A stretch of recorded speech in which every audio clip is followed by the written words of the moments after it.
Oiê! Gente, tudo bem com vocês? Eu espero que sim.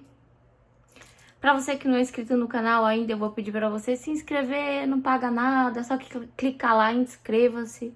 E para todos vocês, comentar, deixar o like, compartilhar se isso for necessário e se você conhece alguém que você pode ajudar. Ontem eu falei sobre reação extrapiramidal e disse que eu ia trazer um vídeo falando sobre isso com mais profundidade. Eu peguei como base um artigo e de uma pesquisa feita por médicos num hospital na Holanda. Mas vamos fazer uma intro... A linguagem é bem científica, é bem delicada, mas vamos fazer uma abordagem sucinta como eu sempre faço com vocês. Ok? Então, gente, quando nós somos encaminhados a um pronto-socorro, por qualquer que seja a situação adversa, os médicos falam que o paciente precisa ser estabilizado. E aí você vai lá, né, passa por uma entrevistinha básica, e essa estabilização, ela consiste na aplicação do soro e algumas medicações. Por exemplo, às vezes você tá com náuseas, tem vômito, aí é aplicada essas medicações para isso. E aí vem problemas. Vou ficar mexendo aqui para não fechar esse negócio aqui. E a gente enfrenta alguns problemas, que é conhecida como reação extrapiramidal. Se você pegar a bula de alguns medicamentos, você vai encontrar lá reações mais comuns, reações menos comuns, reações raras.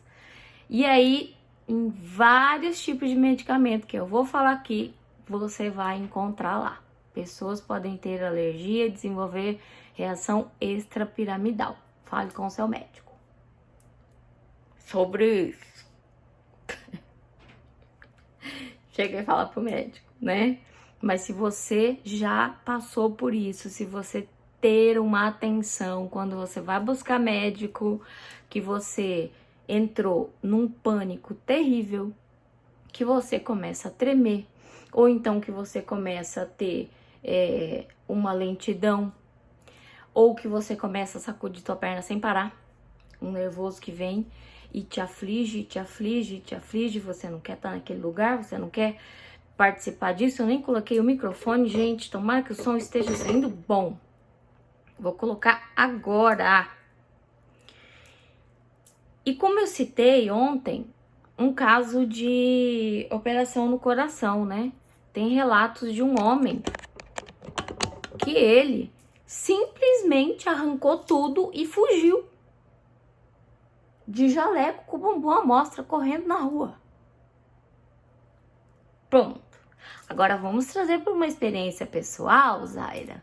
Sim, não vou citar nomes, mas um tio meu teve que fazer ponte de safena, que é aquela, se não me falha a memória, é esse o nome, é aquela cirurgia que abre aqui e vai lá mexendo no seu coração. Esse meu tio, ele simplesmente enlouqueceu no hospital. Ele chorava, ele queria ir embora, ele gritava, ele dava trabalho. Olha, só tinha uma pessoa, uma prima minha que acalmava ele, porque ninguém mais estava, sabe assim, o hospital já estava louco com ele e ele enlouquecendo todo mundo. Beleza, fui e falei para minha mãe, mãe, pode ser reação extrapiramidal. Mas, né, não tenho diploma, as pessoas não dão muito ouvido para você que não tem diploma. Já fui chamada aqui também no YouTube. Ai, mas tudo bem. Aí, passado um ano e meio, um ano de safenado, ele pegou Covid. Foi pro hospital. O que aconteceu? Ele fugiu fugiu do hospital. Ele arrancou tudo que tinha acesso, colocou a roupinha dele e, ó, partiu pela porta da frente. Fugiu e se trancou em casa que não tinha ser humano que abrisse e desintocasse ele. Reação extrapiramidal. Claramente reação extrapiramidal. As medicações que ele estava tomando e que ele toma quando ele vai internar causam reação extrapiramidal nele, meu Deus do céu. Pelo amor de Deus, é reação extrapiramidal, reação extrapiramidal. Eu quero muito, sabe, que as pessoas abram o olho para isso. Isso é uma coisa séria. Isso acontece, gente. Isso acontece. E ele se trancou e pá, fugiu do hospital, fugiu, fez igual eu. Só que ao contrário, né? Meu marido me convenceu, eu voltei e tive que aturar a médica tirando o maior sarro da minha cara. Mas, o que é mais um laçaço para umas costas calejadas, não é mesmo? Agora vamos lá, amparados por essa pesquisa. Vejam só. Eu vou resumir e nas minhas palavras, tá? Por exemplo, vomitar pode ser desagradável e, em alguns casos, muito perigoso para as pessoas. A gente sabe, desidrata, né? Você vomita, daqui a pouco você já tá com uma diarreia, aí você vai desidratando, falando isso, vou tomar água. Aí você desidrata e, enfim, as pessoas podem ir a óbito por desidratação. Mas para cerca de 5% da população, principalmente crianças e idosos, tomar determinados remédios contra enjoo pode se transformar em uma experiência extremamente traumática, por causa de um efeito adverso que tem um nome bem estranho, que chama reação extrapiramidal. Aí, eles explicam, né, que ela se desenvolve muito em pacientes que consomem antipsicóticos, os mais antigos. Depois eu vou falar das medicações que podem desencadear isso, tá? E medicamentos que são administrados com frequência quando você busca uma internação. Crise de enxaqueca, refluxo, intoxicação alimentar, bem como quando você faz sessão de quimioterapia ou cirurgia no abdômen.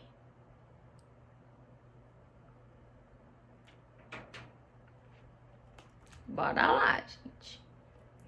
E aí, o que é essa extrapiramidal? É colocado aqui. O sistema piramidal e extrapiramidal são cadeias de neurônios do sistema nervoso central, ou seja, tudo função cerebral, ligadas a movimentos do corpo humano. Os termos que remetem à figura da pirâmide são usados porque o sistema piramidal tem início nos neurônios, com forma que lembra a essa figura encontrada no córtex cerebral. Ou seja, nós temos alguns neurônios que no córtex cerebral eles têm o formato de uma pirâmide. Mas o sistema extrapiramidal, ele é responsável pela parte automática do nosso corpo. O piramidal é responsável por movimentações voluntárias. Por exemplo, andar, caminhar, comer, ir no banheiro, etc. e tal. O extrapiramidal é automático, ou seja, movimentos feitos sem pensar, como, por exemplo, necessários para falar ou caminhar. São sintomas que aparecem em distúrbios ou doenças que comprometem esse sistema neurológico nosso. E esse médico chama Francisco Paugarten, acho que deve ser holandês, né? Ele é... é baseada na Holanda, na pesquisa na Holanda, mas esse médico é da Fiocruz, tá, gente? Ele fala que tudo tá ligado, o sistema nervoso, os neurônios, eles se comunicam como mensageiros desses processos químicos, né, cerebral, e que a gente chama de neurotransmissores. As lesões que o sistema extrapiramidal podem causar, dentre elas, movimentos involuntários, por exemplo. Esse sistema extrapiramidal pode estar ligado a Parkinson também, gente. É sério o negócio. É muito sério, tá? Por quê? Porque quando você tem o mal de Parkinson, ele desenvolve uma degeneração em uma área conhecida como substância negra, onde os neurônios funcionam principalmente através da dopamina, que é uma substância responsável também pela gente ter calma, pela gente ficar nervoso, enfim, tá? São substâncias cerebrais, tá ligado diretamente ao cérebro, não é coisa da sua cabeça. Esse médico, ele acrescenta que quando você tem esse descontrole extrapiramidal, ele está relacionado aos pensamentos, à liberação de, por exemplo, prolactina, que permite a amamentação, e aos movimentos. Gente, olha aqui. Relacionado aos pensamentos. Em mim foi pensamento e revolução corporal total, fugir do hospital.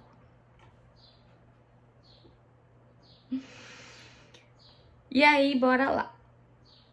Em pacientes com pensamentos psicóticos ou náuseas, por exemplo, medicamentos que bloqueiam esses receptadores de dopamina, como os medicamentos para mal de Parkinson, por exemplo, eles são úteis, mas extremamente devastadores para 5% da população mundial, porque essa pesquisa é com base na Holanda.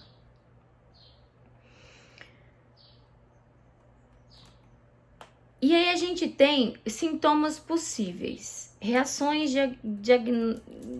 distônicas agudas. Espasmo do músculo, da cabeça, do pescoço, do dorso, da extremidade. O paciente pode sentir torcicolo, pode virar o olho, a língua pode ficar movendo para fora, prejudicando a fala. Essas reações são muito dramáticas e surgem em casos onde a medicação ela é de uso excessivo, tá? E são casos mais graves que pode até afetar a laringe e colocar a vida do paciente em risco. Outro sintoma, actasia. A palavra tem origem do grego, que significa não conseguir sentar. É um sentimento de inquietação motora que leva o indivíduo a ter necessidade de movimentar a perna incessantemente e é acompanhada por inquietação, ansiedade ou nervosismo. No meu caso, eu comecei a mexer a perna, fiquei nervosa, tarará, e depois corri.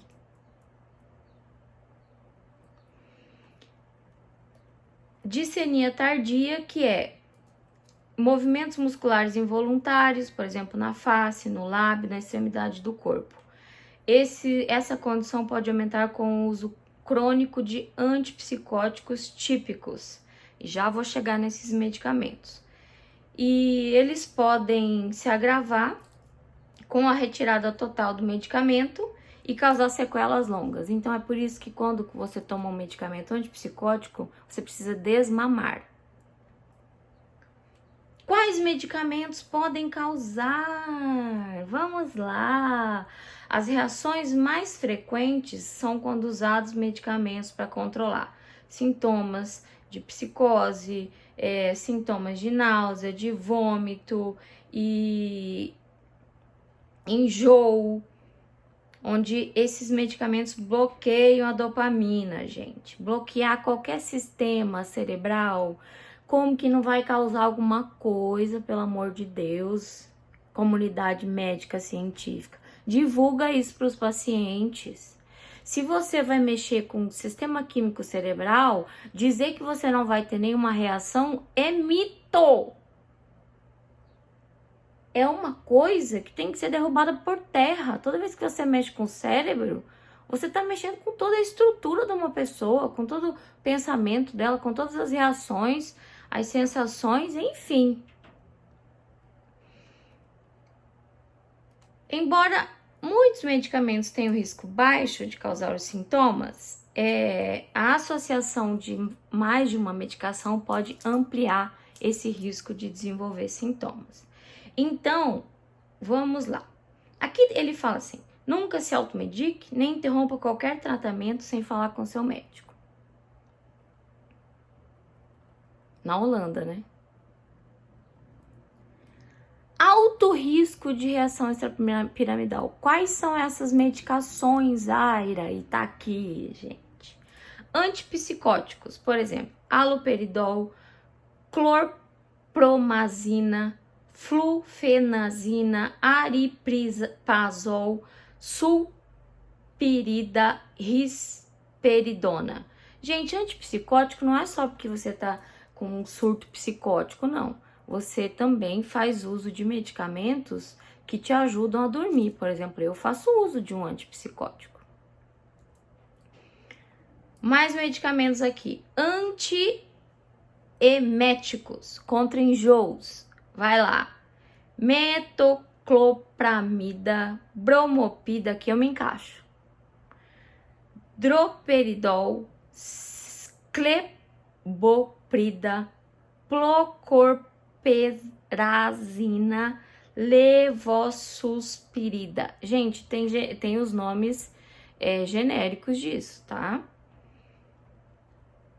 Antihistamínicos e antialérgicos, prometazina. Me encaixo nisso também. Eu me encaixo nesses dois últimos. Nesse antieméticos contra enjoo e antihistamínico. Mais um. O antihistamínico é para antialérgicos, tá, gente? Quando você toma antialérgico, você pode ter uma doideira dessa também.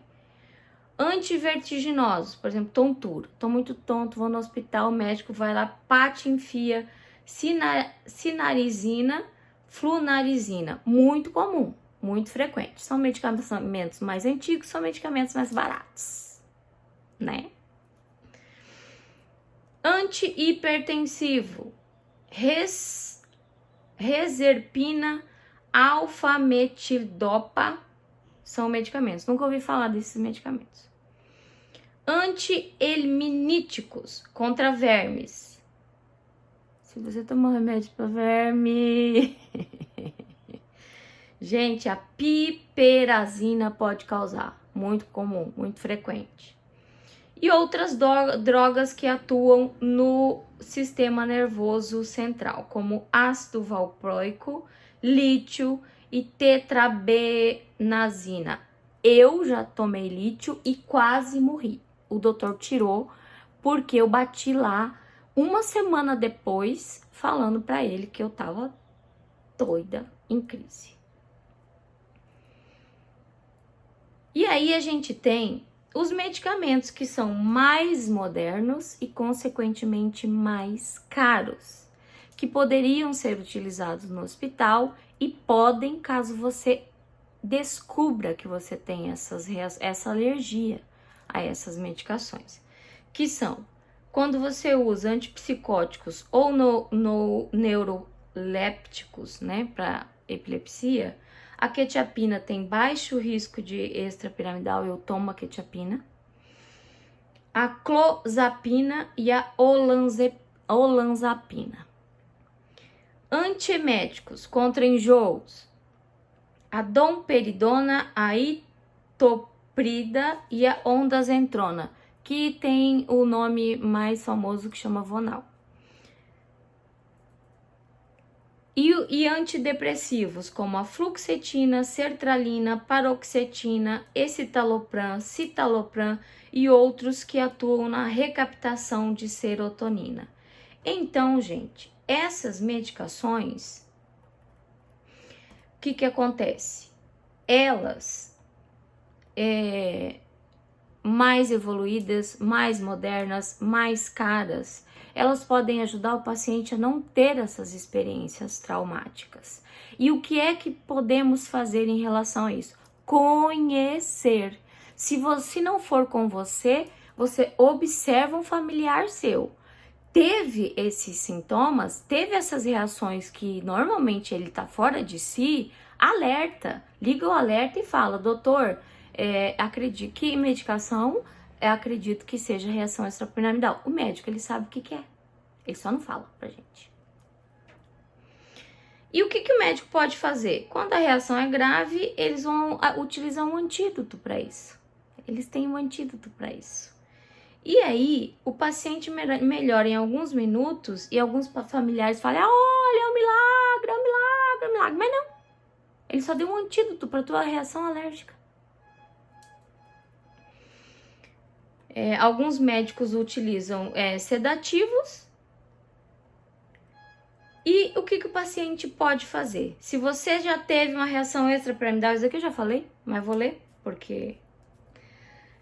É importante citar a ocorrência em consultas e formulários médicos. Em caso de internação de emergência, os familiares podem fazer a observação para a equipe de atendimento. Então, gente, ansiedade, agitação, reação a esses medicamentos, por favor, não pense que é coisa da sua cabeça, vou desligar aqui. Não pense que é coisa da sua cabeça, porque não é. É uma reação que o seu cérebro está respondendo quando vai bloquear ali a dopamina do teu cérebro, e não só isso. Quando ela é associada a outros medicamentos, quando ela é associada também a síndrome do pânico, por exemplo. Vamos compartilhar esse vídeo. Porque reação extrapiramidal, 5% é uma porcentagem alta e 5% é aquele familiar que você pode socorrer se você tiver essa informação. Fulano tá se comportando desesperado, quer fugir do hospital, tá tentando se machucar, tá tentando tirar o acesso à veia. Atente-se, fala de reação extrapiramidal com o médico. Tá vendo? Conhecimento abre portas. E eu tô aqui esclarecendo isso para vocês hoje. E vamos que vamos, né, gente? Sempre. Eu amo a vida de cada um de vocês. Tamo junto, com mais conhecimento, cada vez mais. E vamos que vamos expandir conhecimentos. Deixa o like, comente, compartilha, ative as notificações e se inscreva. Grande beijo no fundo do coração. Eu amo a vida de vocês.